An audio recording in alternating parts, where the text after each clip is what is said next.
नमस्कार दोस्तों, स्वागत है आपका मेरे YouTube चैनल पे। और आज मैं बात करूंगा अपने रिसेंट की ट्रैवल यात्रा।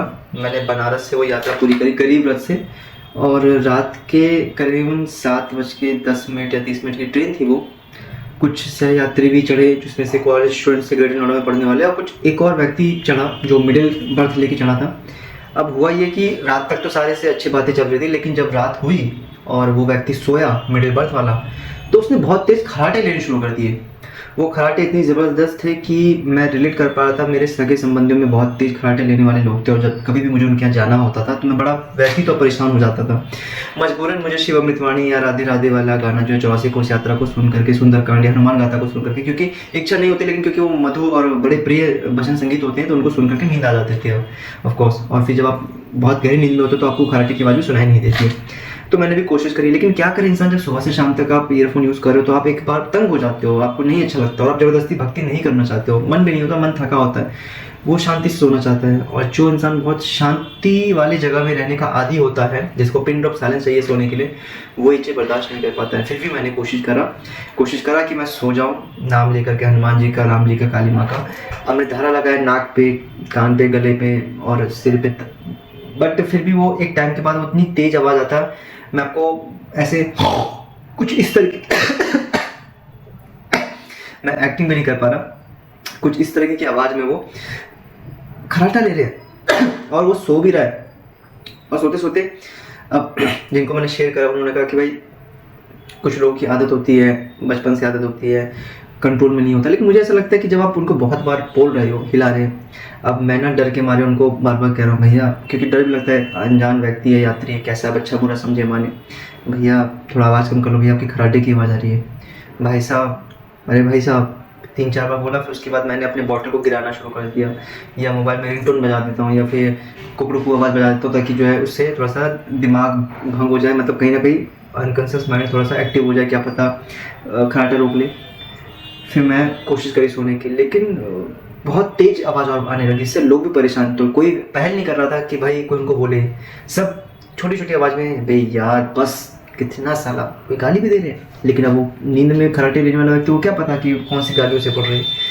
फिर मैं उठा, और अब कोई शर्म लिहाज डर किसी बात का नहीं, एक बच्चा वाले नेचर से अब एकदम वेस्ट वाले नेचर पे है, जो उम्र है उस हिसाब से, और थोड़ा उससे एग्रेसिव मोड पे आकर के मैंने सीधे बोला, ओ भाई साहब कितना खराटा लोगे आप, क्या चाहते हो, सोए कि नहीं, यहाँ से उठ के चले जाएं, ये बुलाओ RPF को। मैं मतलब हद मचा रखी है, ना सो रहे हो ना सोने दे रहे हो, अपना कुछ पता नहीं है, तुम्हारा घर तो है नहीं है, ट्रेन पर बैठे हो तुम, सारे लोग डिस्टर्ब हो रहे हैं, अब नहीं करेंगे। मैंने कहा अब नहीं करेंगे, दवाई ले लो यार, अमृतधारा। उसको लग रहा होगा अमृतधारा कोई नशे की चीज़ होगी या कुछ डर लग रहा होगा उसको, पहले भी उसने अवॉइड करा। मैंने कहा अरे भाई मैं लगा के दिखाता हूँ, तो देख मैं लगा के दिखा रहा हूँ, ले ले। फिर कह रहा है कि औरों को तो दिक्कत नहीं, औरों को दिक्कत नहीं, सबकी आवाज़ बन के मैं बोल रहा हूँ। तुम्हें समझ में नहीं आ रहा है कि रात भर सो नहीं पा रहे हैं तुम्हारे खराटे लेने की वजह से, थोड़ा सा तो थोड़ा शर्म लिहाज करो। फिर वो बंदा सोया ही नहीं अपने इस मेरे बोलने से। मैंने कोई डराया धमका नहीं था, लेकिन एक प्रतिकार की आवाज़ उठ गई कि एक सोशल रिस्पॉन्सिबिलिटी होनी चाहिए इंसान को, कि जब आप सबके साथ सफ़र करो तो आप कंट्रोल में रहो। आपकी आदत होगी चिल्लाने की, आपकी आदत होगी गाली देने की, आपकी आदत होगी कुछ भी करने की, वो आपका पर्सनल कंसर्न है, आपका पर्सनल एक वातावरण है, घर है, वहाँ पे आप करिए वो सारे, क्योंकि वहाँ पे आपका अधिकार क्षेत्र है। ट्रेन की बोगी में आपका कोई अधिकार क्षेत्र नहीं है, वहाँ पे आपको एक सामाजिक दृष्टिकोण के साथ रहना चाहिए, जीना चाहिए, सोना चाहिए। और आप खराटा ले हुए तेज आवाज़ में, तो वो एक नॉइज पॉल्यूशन के साथ साथ एक खामा का दूसरों को परेशान करने वाली चीज़ों में गिना जाएगा। जब आप कोई निवेदन कर रहा है, प्रार्थना कर रहा है, उसके बाद काफ़ी लोगों ने मुझे ऑब्जर्व कर लिया, देख लिया कि भाई, क्योंकि उस टाइम पे सो भी रहते लोग, और जब सुबह हुई तो मैं थोड़ा सा सो ही गया था क्योंकि नींद पूरी नहीं हुई थी। तो लोगों ने बोला कि भैया बहुत गर्मी है आपके अंदर, अच्छा फिल्म दिखा दो सुबह। मैंने कहा गर्मी देखो सबके पास है, बस कोई गर्मी दिखाता है, कोई नहीं दिखाता। सहनशीलता की इतनी हदें नहीं करनी चाहिए कि हम निकम्मे दिखें और डरपोक दिखें। अगर हम अच्छा काम कर रहे हैं, अगर हम सही चीज़ के लिए आवाज़ उठा रहे हैं तो उठानी चाहिए वो बात। और बस मैंने भी वही करा, और इससे काफ़ी लोगों की नींद फिलहाल पूरी भी, मेरे साथ काफ़ी लोग भी जो है थोड़ा देर तक सोए। तो ये स्टोरी बताने का जो पर्पस था ना, वो बस मात्र इतना था कि आप कहीं भी जाओ, दोनों के लिए है ये, उनके लिए भी जो इस तरह के गलत अप्रोच लेकर के सफ़र करते हुए या कुछ भी करते हैं, आपका चलना तब तक ही संभव है जब तक कि आपको सहने वाले लोग मौजूद हैं, या वहाँ पे आपका अधिकार क्षेत्र है, या आप शक्तिशाली हैं, बलवान हैं, या आपका पलड़ा भारी है। लेकिन ये समझिए कि ये भी एक पार्टिकुलर टाइम फ्रेम, एक समय सीमा तक संभव है। या एक क्षेत्र सीमा तक संभव है। हर जगह आप शक्तिशाली संपन्न हो या हर जगह आपकी चले, ये संभव नहीं है, चाहे वो यात्री हो या कोई भी हो। और जो लोग सहते हैं, सहनशील होते हैं, उनके लिए भी एक प्रार्थना है और एक मैसेज है कि सहनशीलता की इतनी हदें पार ना कर दे कि सहनशीलता आत्महत्या कर ले या मर जाए, या शर्म के मारे ग्लानि से अब पाप बोध में, अपराध बोध में आ जाए। सहनशीलता एक समय तक ठीक है जब तक कि आप मजबूत हैं, लेकिन अगर आप कमज़ोर हो और तब सहनशील बन रहे हो तो आप डरपोक, फट्टू हो और आप जो है भयभीत हो, ये गिना जाएगा। लेकिन अगर आप बलवान होकर के सहनशीलता करें, उसका मतलब आप जो है नहीं चाहते सामने वाले का हित हो जाए। और ऐसे ही उन यात्रियों ने, वो नहीं चाहते थे फालतू के सुबह सुबह लफड़े में पड़े, क्या कौन कैसा किस जगह का है। बट मैंने जब अपना एक विकराल रूप दिखाया, बहुत चिल्ला करके उनको बोला, प्यार से बोला, नहीं समझ में आया, फिर मैंने वही बोला सह यात्री को जो कॉलेज के स्टूडेंट थे कि पहले प्यार से बताइए, विनम्रता से समझाइए, नहीं माने कोई तो प्रचंडता से जो है प्रतिकार करिए, विरोध करिए, प्रहार करिए।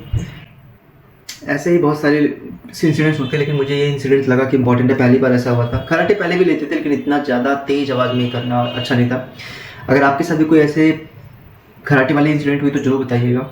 और ट्रेन पे कभी भी ना, इवन कहीं पे भी मैं यही सलाह दूंगा कि झगड़ा नहीं करना चाहिए कभी भी, खासकर अपनी एंड से ज़बरदस्ती। अगर लगता है कि बहुत ज़्यादा हो रहा है, आप पारिवारिक सफ़र करो तो आप कंट्रोल करो, सहने की, मैं भी यही बोलूँगा, सहने की।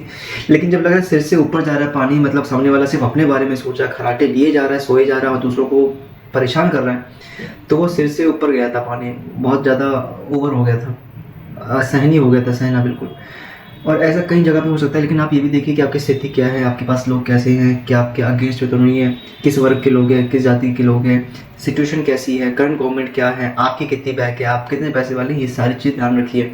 कई बार दबना पड़ता है ये जानने के बावजूद कि आप गलत नहीं हो, आप सही हो, क्योंकि सिचुएशन फेवरेबल नहीं होती है। और कई बार सिचुएशन फेवरेबल होती है लेकिन आप मजबूत नहीं होते, तो भी आपके साथ दिक्कत है। तो सब कुछ देख के चलिए। यहाँ पे लक और हिम्मत ने साथ दिया, और थोड़ा सा आसपास के लोग भी परेशान थे, इस वजह से भी थोड़ा सा आपको एक आत्मबल बढ़ता है, आपको कॉन्फिडेंस बनता है कि नहीं यार ये लोग भी परेशान है और चलो सबकी आवाज़ सुनी जाए। कैसा लगा ये वीडियो आप मुझे कमेंट बॉक्स में बता सकते हैं, और उम्मीद है आपको ये वीडियो पसंद आए। अगर आपको भी कुछ ऐसा चटपटा अच्छा लगा हो सुनना इस तरह की चीज़ें तो जरूर बताएं। ऐसे बहुत से इंसिडेंट्स हैं जो मेरे साथ हुए थे, और मैं आगे आने वाले दिनों में आपके साथ सभी चीज़ें साझा करना पसंद करूँगा।